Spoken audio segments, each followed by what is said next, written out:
बुलिया इश्क कमाउणा औखा, किसे नू यार बनाउणा औखा। प्यार प्यार ते हर कोई आखे, करके प्यार निभाउणा औखा।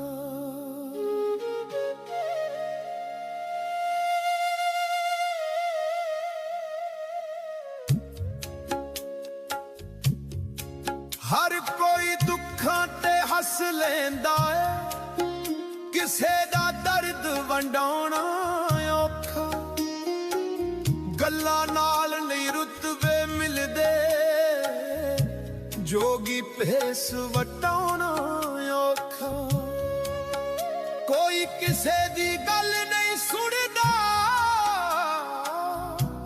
लोकां नूं समझाउणा